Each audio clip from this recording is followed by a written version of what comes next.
Alright guys, welcome back to VALORANT News. Roster changes are officially underway post the Americas kickoff, with Cloud9 dropping Wippie from their starting roster and trialing another player instead, as we shall dive into. Many other rumours though as to which players might come into Cloud9, and also whether they need to make multiple more changes, or whether a one-man change, especially for Wippie, is nowhere near enough to turn this team around. Very much enjoyed your thoughts in the comments below. Hit the like button if you enjoy. Subscribe if you're new, as always, I'd greatly appreciate it. This, by the way, is the official Masters Madrid trophy. Lots of talk as well on why there was no trophy for the kickoff. Now, I think Riot Jaker actually mentioned this from the Pacific side, that they wanted to ensure that Masters, Champions feel more special than the kickoff events. Like, those events will have the trophies, the other events won't. But it's a bit confusing because KC, they, received a trophy for their victory in the EMEA kickoff, but Gen.G didn't, and nor did Sentinels. So I don't know why there's that discrepancy there. To me, if you win a tournament, and what we just had was a tournament, there should be some sort of trophy. Maybe it doesn't have to look spectacular, but I think you should do something. I mean, come on. I think often they'll use this as like an excuse to say, oh, well, we didn't want to do it for XYZ reason, but really they just didn't want to put the money up to do it, even though it should be relatively cheap to get something manufactured that's pretty good. And this is the Masters Madrid one, which does look pretty spectacular, to be fair. And actually, Sentinel say didn't get a trophy for winning the kickoff, so we will take this one instead, thanks. So of course they're going to try and win that, and maybe that's going to be the case based on this. So Plat Chat, just a couple of tier lists here, and it's just so difficult to do this in all the different regions, right? But they have gone for Zekken as the #1 player in the world going into Masters Madrid, which is quite the statement. I don't think I would have said this personally. Hope Zekken doesn't get cursed because of this as well. He did play spectacularly well and deserves a lot of credit, but yeah, #1 in the world. I mean, this is an interesting list, to say the very least. We've got Narrate here, #2. I mean, obviously was really good, but interesting. And then we've got Texture, for example, from Gen.G. Less, I would definitely have him higher than this, in the top 3 somewhere. Mini Boo is up here. I also think there's some Tens #6, Kang #7, Martin Caron something. I think Martin #8, there has been lots of talk that this guy come the event itself, especially because KC, I think they play FPX, don't they, round 1. So theoretically, that's a pretty good first round game for them. And Martin has been touted as a really top prospect and top player. The feeling is that he might turn up to this event and really make a name for himself. So just someone to keep your eyes on. Not like he hasn't already made a name for himself, right? But, just one thing to think about. This also was their power rankings. So FPX #8, PaperX they've gone for is actually #7, which is possibly justified, right? They looked somewhat underwhelming. Edward, though, 6th above PaperX is interesting. I guess they don't want to put the 2 Chinese teams last. Gen.G, Heretics, Loud, and then tied for 1 and 2, KC and Zen. So, wild timeline here, but it is true that these 2 teams are your favourites going into the event. There's no doubt that's how it has to be based on what's happened in the various regions. So, just wanted to share what they've kind of talked about and the potential curses that may unfold as a result. Now, pANcada, as John pointed out yesterday, put this on his Instagram story. This is actually really interesting in terms of what exactly he means by this. So this is what he has to say. In the last few days, I've stayed in bed because of a fever and pain in my body that I had, and I'm resting these days. Passing by to inform you that lives will come back as soon as I get better, and I am soon returning to LA, and the lives will roll on from there. So basically saying he's going to be back to LA in the very near future. So exactly why? First of all, he's not in LA right now. There are rumours about visa troubles, but I guess the feeling is that if he's been unwell and whatever, then he's been staying in Brazil, while the team is in the Americas winning the events, right, the main Sentinels team. And as pANcada comes to LA, I mean, he says he's coming soon, so presumably in a few days' time, I suppose, the team is going to Madrid for the event, right? So it doesn't seem like pANcada's going with the team, otherwise he would have probably made that clear. So he's going to LA, the team is going to Madrid for a few days. So if they, need a substitute for whatever reason in Madrid, what's going to happen? Are they going to fly pANcada out at that point? Or is Kaplan going to step in? Like, I don't really know. But it is definitely interesting that pANcada really just isn't with the team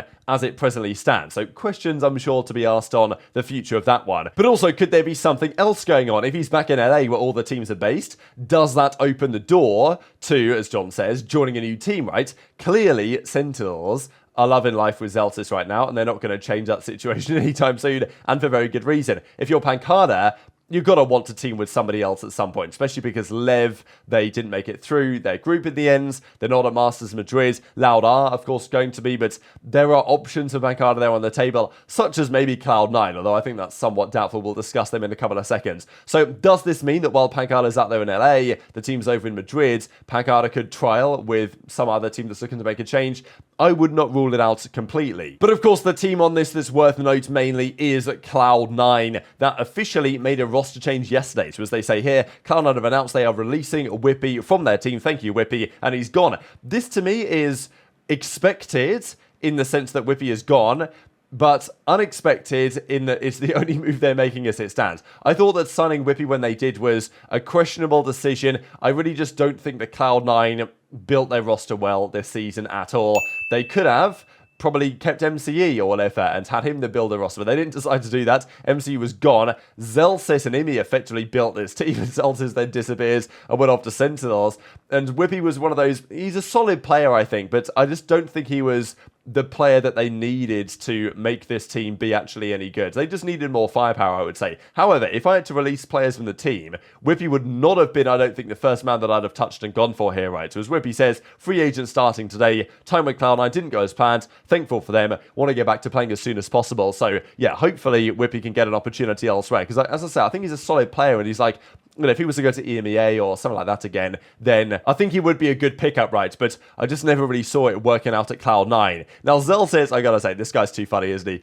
I know people say this is in bad taste, and maybe it kind of is, but it is still funny. Everyone is saying what this means for Cloud9. What about Zellsis? What does he feel like? Everyone should buy the Sentinels bundle to make sure he's okay. Now, replying that to the Cloud9 Twitter is kind of funny, but replying it to Zellsis or replying it to Wippie himself after just getting dropped is, you know, borderline disrespectful, really. But yeah, this is what he goes on to say here in the replies, gassing up the Sentinels bundle as always. I will quickly mention a couple of tweets here from Jake, because Jake the other day was kind of implying that he might be gone or that changes are being made, and he says, well, I'm live again, what news has happened? Surely nothing to do with any rosters. And actually he replied to Wippie and said the following, which is an interesting thing to say, given that your team has just been dropped. I'm not really sure on all the context behind this, but of course Wippie was kind of famous for the 10k hours tweets the other year, so maybe there's something more to that than meets the eye initially. But what do you guys think about this Cloud9 team? Right, let's not forget, they went to the Red Bull home grounds, they lost in the grand finals to Fnatic with Curry on the team. And let's not forget, Wippie wasn't here at the time. Curry played really well in this series, in the grand finals. They went down 3-2 on the Haven in the end. They lost that final map against Fnatic, but, you know, that was a high point for Cloud9, really, making the run through Rebel home grounds, losing in the finals with a substitute, let's not forget. Ever since then, they've looked pretty shocking, to be fair. They've beaten 100 Thieves here back at the Ludwig Tarek Invitational, and of course, that was with Wippie on the roster. Jake had a hard time on this one, but they still won, of course. And then, since then, it's been downhill. The dagger really was losing 2-0 to MIBR. Like, this is just such an unacceptable loss. I think MIBR are all right and probably better than people gave them credit for, but you can't lose to MIBR, especially not with a pretty shocking performance on Ascent if you want to be considered a good team. And sure, Oxy had a bad series here, which was uncharacteristic, but the team still wasn't working. So where do they go from here, I suppose, is the question. This is how things look in terms of their roster. They've still got Vanity, Zephyr, Jake, and Oxy. What surprises me is that Wippie is gone, but yet they haven't just blown up the team. Like, I'm surprised they're keeping more than like 2 players. If they are going to make a move and decide, all right, you know what, this team isn't working, let's make a change, I thought they might have to start over from scratch again. Maybe they don't want to, but, you know, for me, I'm keeping Oxy, and I'm making my mind up. Do I keep Vanity? Do I want a different in-game leader? What happens elsewhere? Maybe further changes will be made over the coming weeks as well. Of course, I'm sure the pressure is on Imi as well to some degree, because, you know, the teams that he's coached over the last few years haven't really gained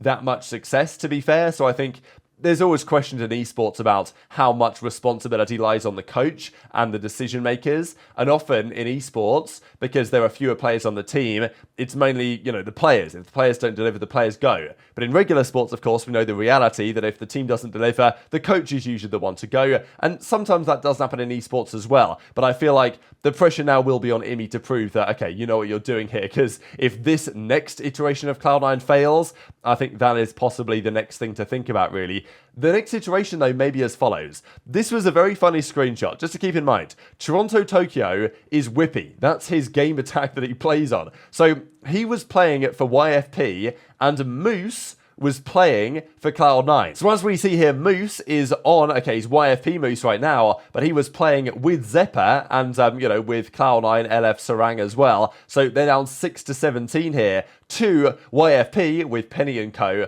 with Wippie. So it would be really funny. It seems to be what's happened here, right? As far as I'm aware, that is the case. That Wippie played last night against his former team that just dropped him and absolutely slammed them in practice while they play with their new player. So really interesting if that's true. Of course, I imagine this is a trial, and I feel like Moose is a solid player, and in Tier 1, I think he could do a decent job. Is that one-for-one change, Moose for Wippie, turning this team from being pretty bad to being, like, good enough to qualify for the internationals in a league so competitive as the Americas is? No, not as far as I'm concerned. I think if you really want to make this happen, you've got to kind of start from the ground up again. And maybe Curry is a man to look for. Like, Curry did a very respectable job for Cloud9 before, and when he subbed in for the team at the Red Bull Homegrounds tournament. And Curry says announced at 1 PM PST tomorrow. So I don't think this is related to Cloud9, just because if it was, we'd have probably seen him scrimming with him already. Or maybe there's more to come on this. I don't know, but I guess stay tuned for that, because Curry to Cloud9, you can't rule it out, and maybe it makes sense in some respects. Of course, Baby J, as he does, throwing himself into the mix as well. Here he goes, sky is cloudy, him photoshopped into a nice Cloud9 jersey. So we'll have to stay tuned to see what happens here over the coming days. I still do think it's pretty funny that Zellsis was part of Cloud9. He was going to be over there, and then of course he leaves to Sentinels and becomes Employee of the Year, I would say at this point, guaranteed. And I mean, look at everything that he drops. The amount of tweets, I honestly, today, like usually the way that I prepare these videos, right, I go through some of the players, I say, okay, what have they tweeted, who have they replied to, just to kind of get the picture of what's happened over the last day or so. I cannot right now go through Zellsis' replies, because if I do, I mean, look how many there are. It's just absurd. He's tweeted this in reply to literally everyone over the last couple of days. I just can't believe my eyes right now, and this is in the last, like, hour alone. He's tweeted this so many times. I can't be scrolling through everything like this. So, I mean, it goes on forever, as you guys can tell. And, well, here it is. The Sentinels bundle billboard here. That Sentinels bundle, which I thought was actually spectacular. Injured, don't care. Buy the Sen bundle. Here he is. And there's another version of it right here. So, I think it is just brilliant marketing from Sentinels, right? Like, as an organization, Zellsis is just such a perfect character to fit that mold. And it's great to see that it's working out on the server as well. So, very entertaining stuff.